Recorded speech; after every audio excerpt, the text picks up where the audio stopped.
A Revolução Inglesa proporcionou um avanço das relações econômicas capitalistas e, com consequência, o mundo assistiu à ascensão da burguesia, que possibilitou o surgimento das chamadas revoluções burguesas. Obviamente, a Revolução Industrial não aconteceu de repente nem por acaso. A Revolução Industrial foi sendo lentamente gestada desde a Idade Média, alcançando seu apogeu na Inglaterra no século XVIII, uma vez que a Inglaterra apresentava condições especiais para o seu florescimento. As invenções que iniciaram o processo de mecanização da produção ocorreram na área têxtil. As indústrias deste setor realizavam-se em Lancaster, bem próximo ao aeroporto de Liverpool, cuja localização era privilegiada, pois fazia ligação com o comércio colonial, recebendo o algodão que vinha das Antilhas, do Brasil e das colônias inglesas da América. Nas antigas manufaturas, o trabalhador ainda tinha algum controle e conhecimento técnico sobre aquilo que ele produzia, pois ainda não existia o trabalho em série e nenhuma organização rígida do trabalho. Nas fábricas e indústrias, isso se modificou completamente.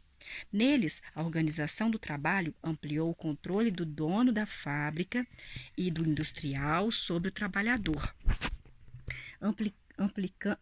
implicando no estabelecimento de uma hierarquia e de uma ordem existente das manufaturas artesanais e nas antigas oficinas. Assim, junto com as primeiras fábricas e indústria têxtil na Inglaterra, surge também o operário disciplinado, um operário disciplinado para o trabalho no mundo capitalista. A Inglaterra foi um verdadeiro celeiro de invenções de máquinas. Os mais diversos equipamentos de fiar foram sendo criados e aperfeiçoados. O tear mecânico foi inventado por Edmund. Essa invenção propiciou o esplêndido aumento de produção de tecidos. Outra invenção importante para o setor têxtil foi a máquina de descaroçar algodão, elaborada por Whitney em 1792.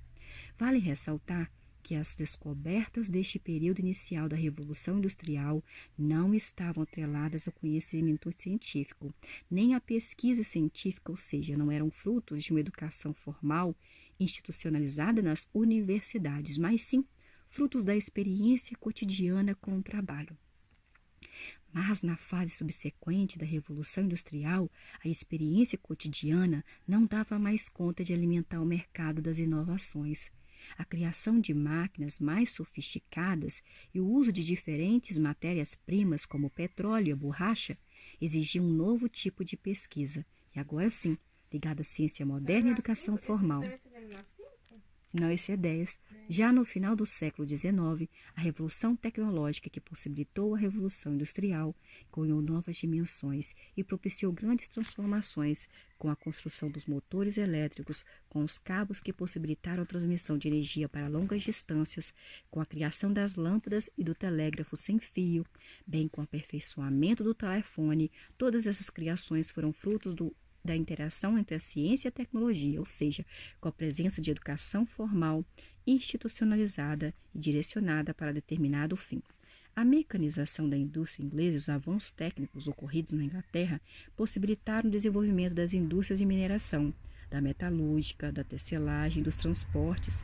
A ciência se uniu à tecnologia para melhorar a forma de bombear a água e de extrair minérios do fundo das minas, fazendo com que o carvão, fonte de energia, ficasse mais barato. Desta forma, todos os tipos de fábricas e indústrias se beneficiaram, tais como a fábrica de fiação, a fábrica de tecido, a fábrica de cerveja, a fábrica de papel e a fábrica de moinhos de grão. Como o trabalhador estava vivendo em meio a essa nova sociedade? Como era o dia desse trabalhador que estava vivendo nessa nova sociedade? Como já dissemos acima, a disciplina era uma exigência do novo mundo industrial que se agigantava. E neste mundo industrial que estava gigantando, tanto o relógio de ponto quanto aquele que marca as horas são tão exigentes quanto a do patrão. De tal forma que o trabalhador deve obedecer o patrão e obedecer o relógio de ponto para cumprir melhor o horário determinado pela aceleração e desaceleração da máquina, e não mais o seu relógio biológico. Se antes o homem pobre era pelo menos dono do seu próprio tempo, agora o homem pobre nem dono do seu tempo ele é mais, porque tempo é dinheiro. time is money. Com a invenção da máquina a vapor, as fábricas passaram a se localizar ao redor das cidades. O trabalho infantil e o trabalho feminino eram amplamente utilizados de forma absolutamente precária. Podemos perceber que os primórdios da Evolução Industrial, com todo o seu potencial de renovação tecnológica, foram de muito sofrimento para a população pobre e desvalida. Se até o século XVIII uma cidade grande na Inglaterra era uma localidade de cerca de 5.000 habitantes, Londres atingiu 1.800, 1.800.000 de habitantes. E pode-se imaginar o impacto disso na vida cotidiana das pessoas de Londres.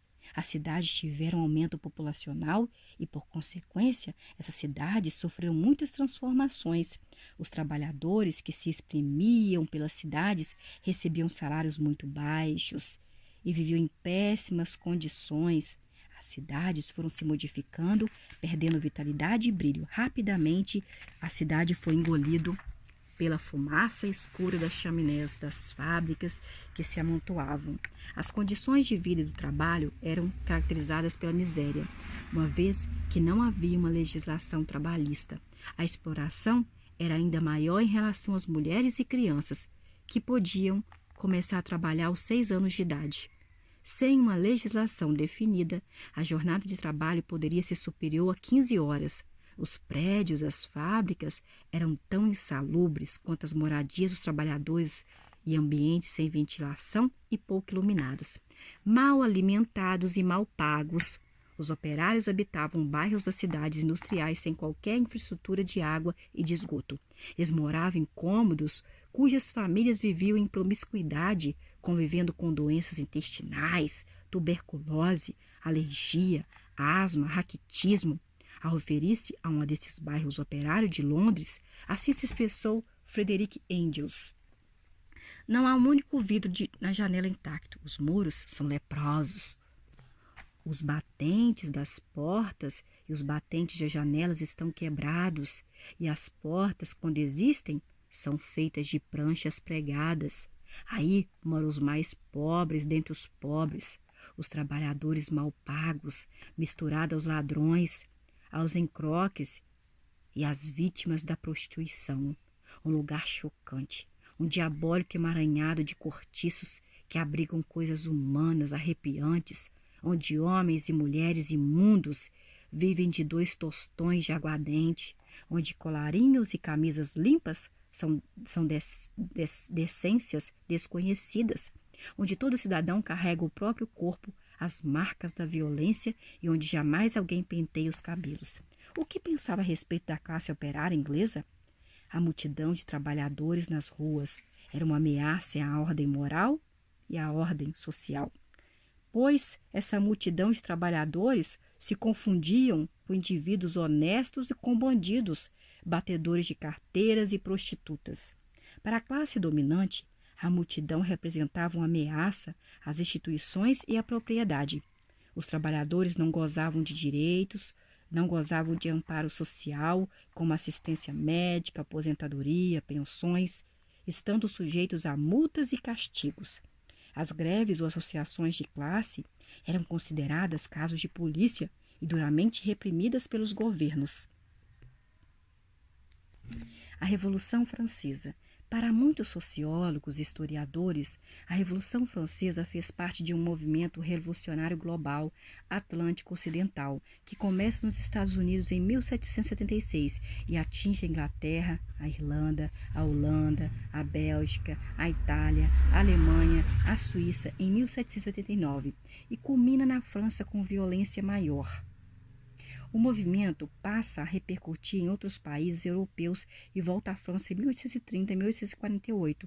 Há traços comuns em todos esses movimentos, mas a Revolução Francesa tem identidade própria, podendo ser percebida nas seguintes manifestações: tomada do poder pela burguesia, participação de camponeses e artesãos, superação das instituições feudais do antigo regime, preparação da França para caminhar rumo ao capitalismo industrial.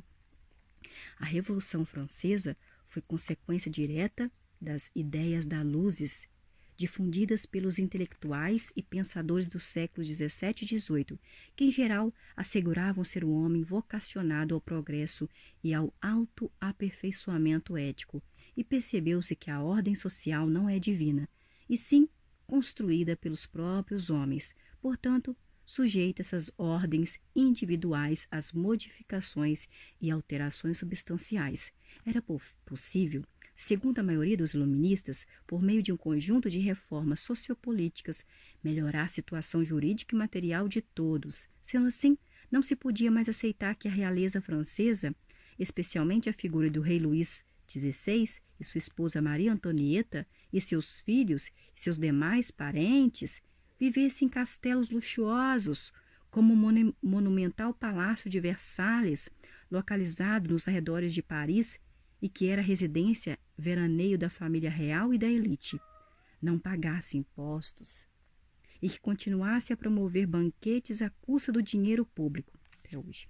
Desta forma, tornou-se inadmissível aceitar um governo absolutista e despótico, que desconsiderava o povo e as suas necessidades, que vivia no luxo e na inércia, que era opressor e desperdiçava o dinheiro com imensas futilidades, enquanto muitos passavam fome.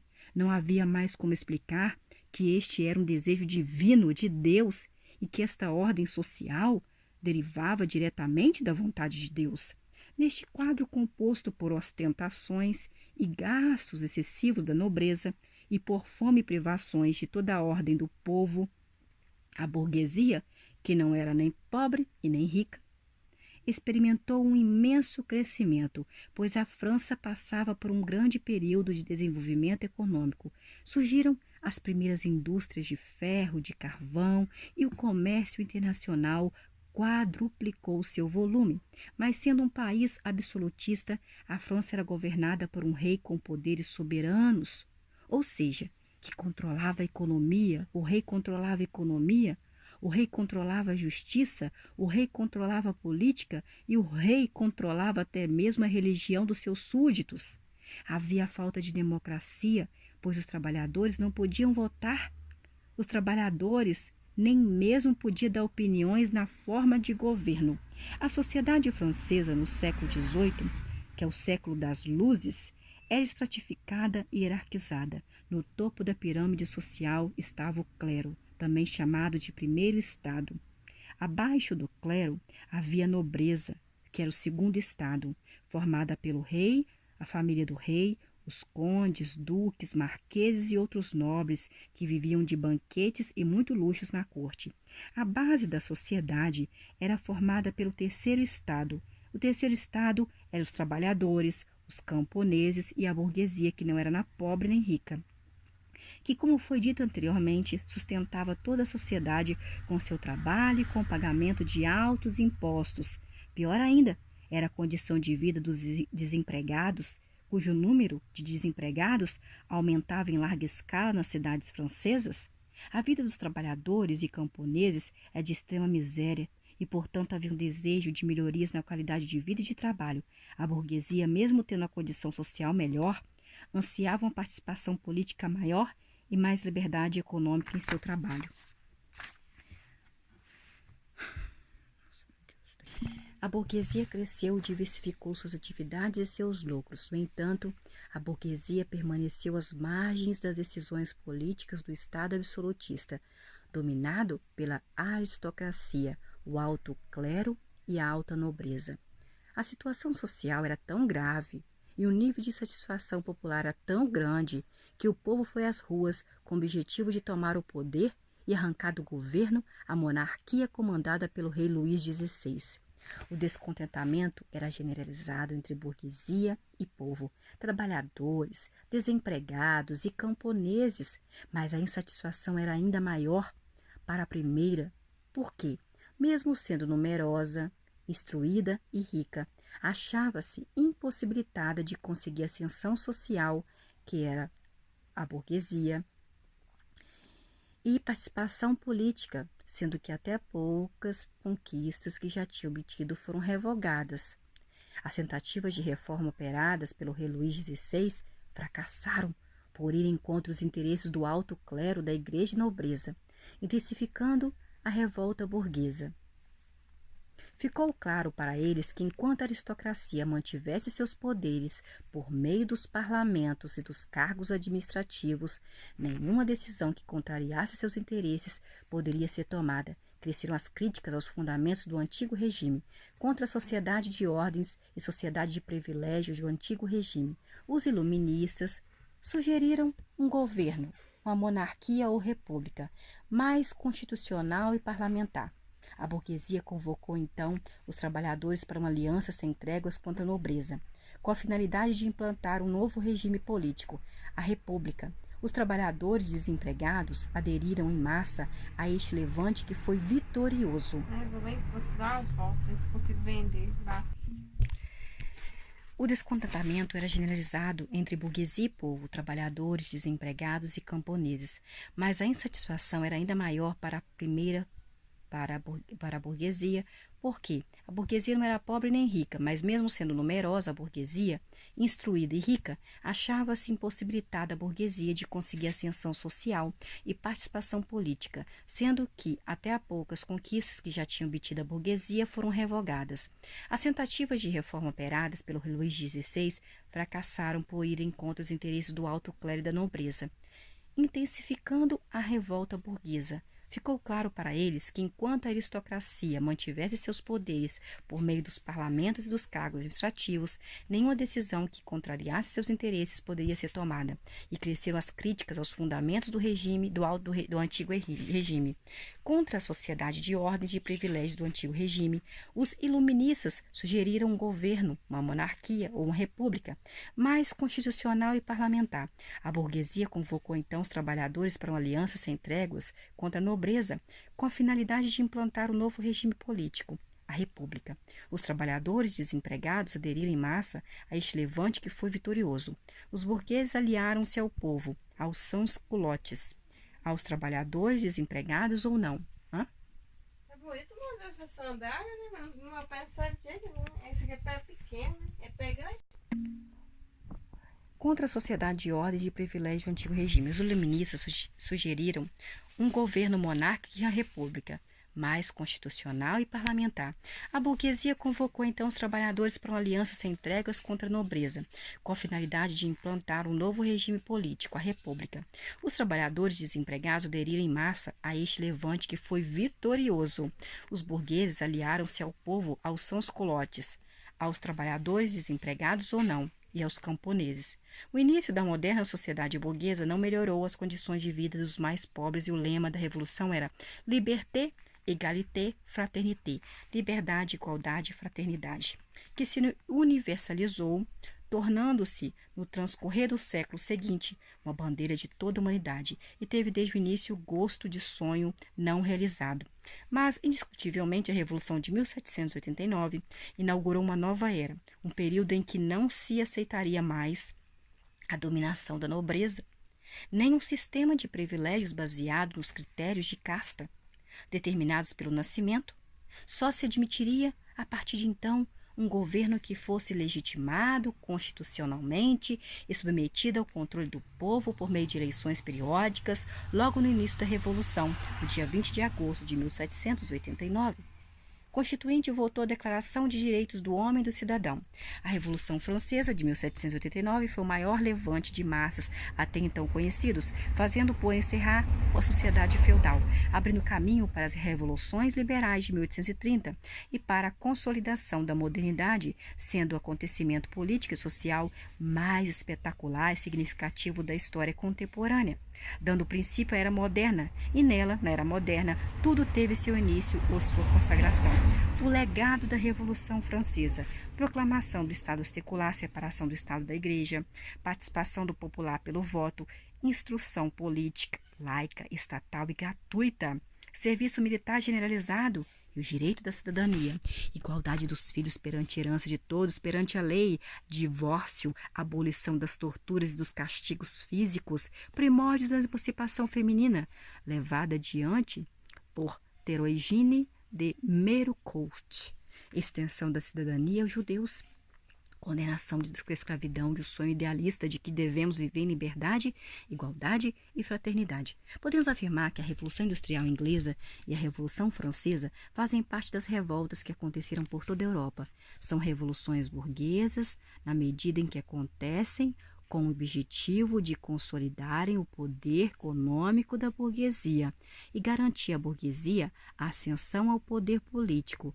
E durante os séculos 17 e 18, por todo o mundo, ela se colocará a burguesia como a classe social revolucionária, capaz da burguesia destruir a antiga ordem feudal, firmar o capitalismo emergente e garantir que o Estado possa suprir suas necessidades.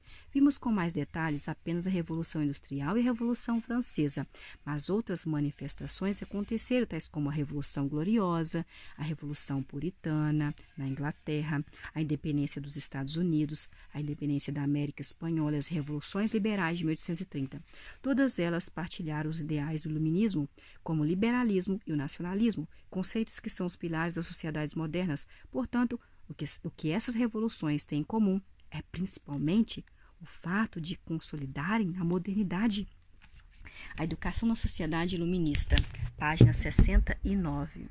A Revolução Francesa de 1789 foi o maior levante de massas até então conhecido, fazendo por encerrar a sociedade feudal, abrindo caminho para as revoluções liberais de 1830 e para a consolidação da modernidade, sendo o acontecimento político e social mais espetacular e significativo da história contemporânea, dando princípio à era moderna. Nela, a Revolução Francesa, tudo teve seu início e sua consagração.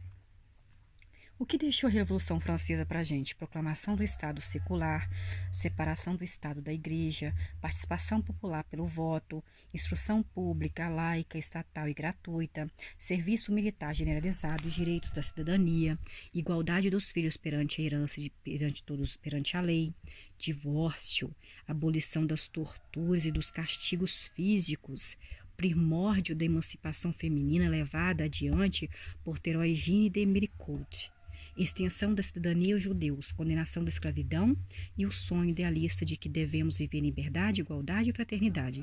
Podemos afirmar que a Revolução Industrial Inglesa e a Revolução Industrial Francesa fazem parte das revoltas que aconteceram por toda a Europa.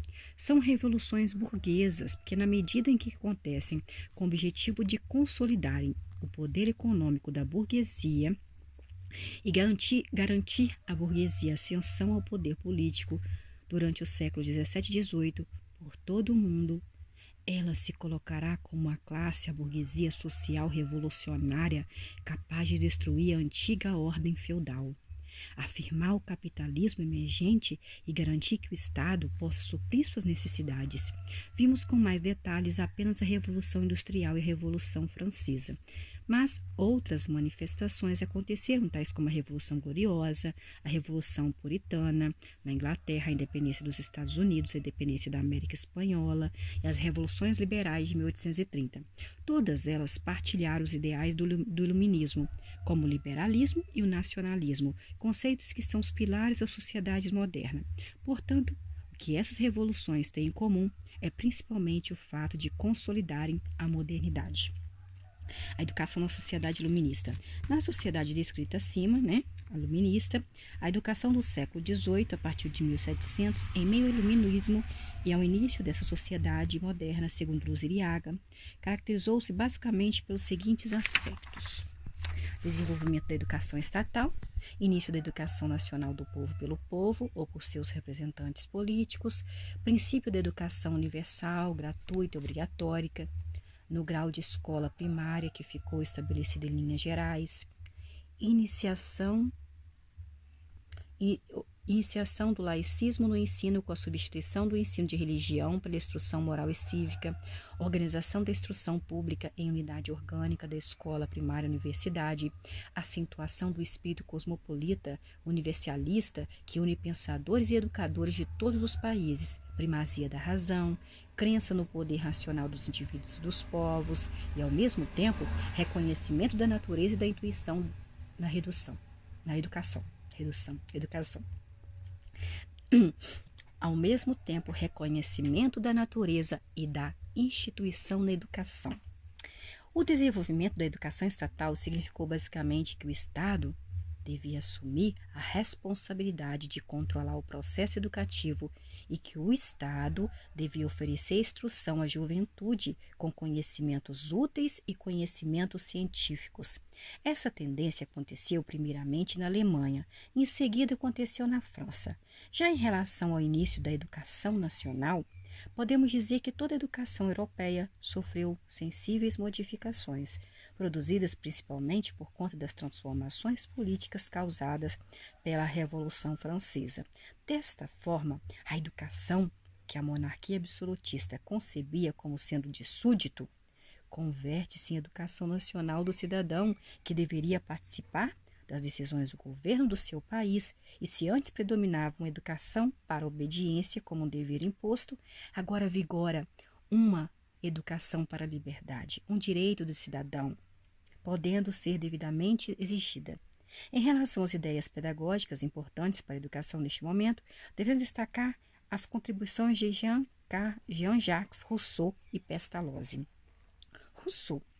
Rousseau não foi um educador como Comênicos ou Pestalozzi, mas Rousseau, sem dúvida, foi um pensador que muito influenciou nos rumos da educação na modernidade. Rousseau foi autor de importantíssimas obras nos campos da filosofia, da política e até da literatura, como discursos sobre as ciências e as artes, discursos sobre a desigualdade entre os homens, a nova Heloísa e o contrato social. Elabora também Rousseau o Emílio ou da Educação, obra bastante influente nos rumos da educação, o Emílio ou da Educação.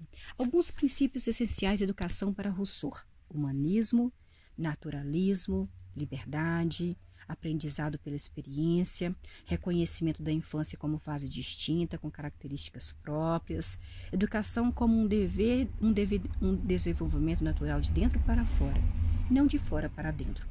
Pestalozzi nasceu na Suíça, dia 12 de janeiro de 1976. Vários biógrafos e historiadores se referem a Pestalozzi como sendo um dos maiores gênios da educação. Neste sentido, Luzuriaga afirma ser ele, Pestalozzi, o maior gênio, a figura mais nobre da educação e da pedagogia, um educador por excelência. Pestalozzi foi fortemente influenciado pelas ideias de Rousseau. Depois de casado, Pestalozzi mudou-se com a família para uma granja de sua propriedade e converte essa granja no estabelecimento de educação para meninos pobres, que lá aprendem trabalhando. Esta foi sua primeira experiência de Pestalozzi educacional, que durou cerca de 6 anos. Após este período, Pestalozzi se dedicou a uma intensa produção literária e publicou em 1780 Os Serões de um Solitário, Leonardo e Gertrudes, Cristóvão e Elisa. Após a Revolução Francesa, em 1797, Pestalozzi publicou Minhas Investigações sobre a Marcha da Natureza no Desenvolvimento do Gênero Humano. A segunda experiência educativa de Pestalozzi se deu por meio do Asilo de Stans, no qual abrigou mais de 400 órfãos de guerra. Seu terceiro envolvimento educacional aconteceu em Burgdorf, inicialmente numa escola pobre e depois no castelo de povoação. Naquela cidade, Pestalozzi alcançou o auge das suas atividades. Foi neste momento que Pestalozzi veio à tona a sua obra mais importante, que era em matéria de educação e pedagogia, como Gertrudes instrui a seus filhos. A última fase de atividades que Pestalozzi desenvolveu com relação à educação aconteceu no Instituto de Everdon, no qual se estabeleceu já com 60 anos de idade e trabalhou ativamente por mais 20 anos. Sua última obra foi O Canto do Cisne. Elencamos abaixo as ideias de Pestalozzi, que, segundo Luzuriaga, tem valor positivo para a educação. Educação humana baseada na natureza espiritual e física da criança, educação como desenvolvimento interno e formação espontânea, embora necessitada de educação à direção. Educação baseada nas circunstâncias em que se encontra o homem. Educação social e escolar popular, contra a anterior concepção individualista de educação. Educação profissional subordinada à educação geral. Intuição como base da educação intelectual e espiritual. Educação religiosa íntima não confessional. Educação, sociedade e cultura no século XX. A democratização do ensino. No século XX, bem, como esta é a primeira século, década do século XX, foi gestado em meio às guerras, revoluções e conflitos étnicos, conflitos religiosos, conflitos políticos e conflitos econômicos. Foi o século das revoluções socialistas, o século XX, causando a implantação do primeiro governo com tais ideias a partir da Revolução Russa. Também durante o século XX, o nazismo de Hitler foi derrotado na Segunda Guerra Mundial, mas infelizmente, nos últimos tempos, tem havido um aumento de manifestações de intolerância xenofóbica e neonazista. Após a Segunda Guerra Mundial, o mundo ficou dividido em dois blocos, a hegemonia capitalista americana de um lado e o comunismo soviético de outro lado. Com ambos disputando a supremacia mundial durante quase meio século, por meio daquilo que ficou conhecido como Guerra Fria. Os ideais socialistas da União Soviética para todo o planeta não se realizaram, e o sonho de uma sociedade igualitária se transformou em desconfiança. Com o fim da URSS, a nova ordem econômica mundial passou a ser ditada pelo capitalismo globalizado. Ao lado de tudo isso, o desenvolvimento tecnológico do século XX foi o mais incrível da história da humanidade. As conquistas científicas propiciaram o surgimento de invenções cada vez mais sofisticadas, que revolucionaram os meios de transportes como metrôs, automóveis e aviões, e as comunicações como cinema, rádio, televisão, internet, mudando totalmente a forma como o homem se relacionava com o tempo e com o espaço. Inegavelmente, estamos vivendo uma era de progresso sem precedentes, mas isso traz um preço a ser pago. Se a ciência e a tecnologia têm gerado cada vez mais conforto material e rapidez nas transações, bem como proporcionado a produção abundante de alimentos, isso não está disponível a todos. As contradições do mundo capitalista globalizado são imensas. O planeta ainda sofre com as guerras, a intolerância e a fome. Além disso, o domínio da natureza e a conquista do mundo estão colocando em risco a sobrevivência do planeta. O século XX, um século de vários conflitos, sempre envolvendo muita violência, muita disputa de economia, política, ideológica e até religiosa, incluindo as duas guerras mundiais. Em ordem cronológica, veja os principais conflitos que tiveram no século XX. Primeira Guerra Mundial no século XX, Revolução Russa, instauração do fascismo na Itália, quebra da Bolsa de Nova York, instauração da ditadura militar de Salazar em Portugal, nazismo na Alemanha, instauração da ditadura de Franco na Espanha, Segunda Grande Guerra, bomba atômica em Hiroshima e Nagasaki, instauração da República Popular da China, Revolução Cubana, Guerra do Vietnã, golpe militar no Brasil, queda do Muro de Berlim, desagregação dos Estados socialistas, atentado terrorista em Nova York e Guerra do Iraque. No entanto, também foi um século de muitas conquistas, o século XX, e de imensos avanços científicos e tecnológicos. Entre as conquistas sociais podemos citar extensão do direito de voto às mulheres e aos analfabetos, intensificação dos direitos do cidadão, mais direitos às mulheres, mais direitos às crianças, mais direitos aos trabalhadores, mais direitos aos idosos, mais direitos às etnias e mais direitos a minorias. Intensificação dos direitos e defesa do meio ambiente e dos animais. Entre os avanços científicos e tecnológicos podemos citar invenções do automóvel, avião, cinema, rádio, televisão, computador, TV de plasma, TV digital, telefone, máquina de lavar, ar-condicionado, voos espaciais, a chegada do homem à lua, satélites artificiais visitando vários corpos celestes, inclusive alguns fora do nosso sistema solar, descoberta dos antibióticos, de várias vacinas, dos contraceptivos orais, desenvolvimento de novas técnicas de tratamento para várias enfermidades até então irreversíveis, como diversos tipos de câncer, mal de Parkinson, doenças de colágeno, entre outras, criação da internet, telefone celular, a banda larga substituindo gradativamente a conexão de escada, as antigas fitas VHS sendo trocadas pelos DVDs, além de desuso dos disquetes, cujo lugar passou a ser ocupado agora pelos CD-ROMs e pelos pendrives. Educação no século XX. Não é tarefa fácil nem simples caracterizar em linhas gerais a educação do século XX. Apesar disso, alguns elementos podem ser destacados, como, por exemplo, a democratização da educação e do ensino. O ideal de democratizar a educação está presente, pelo menos em alguma medida, entre os pensadores já a partir do Renascimento. Mas é no século XX que este ideal aí da educação vai se espalhar com mais vigor, apesar das guerras, apesar das revoluções, apesar dos conflitos, apesar das disputas. Várias reformas na educação têm sido conduzidas em países europeus e americanos visando, entre outros objetivos, a democratização do ensino, além da tendência cada vez mais evidente de universalização da educação. Algumas propostas educacionais de John Dewey para uma sociedade democrática. Dewey inicia a elaboração de suas teorias sobre o processo educativo de 1894. A intenção de Dewey era encontrar o sistema educacional mais adequado para a contemporaneidade. Com esse objetivo, Dewey funda em 1897 uma escola experimental, o Laboratório, patrocinado pela Universidade de Chicago. A escola deveria ser uma instituição onde se transmitem de maneira viva os grandes avanços do século.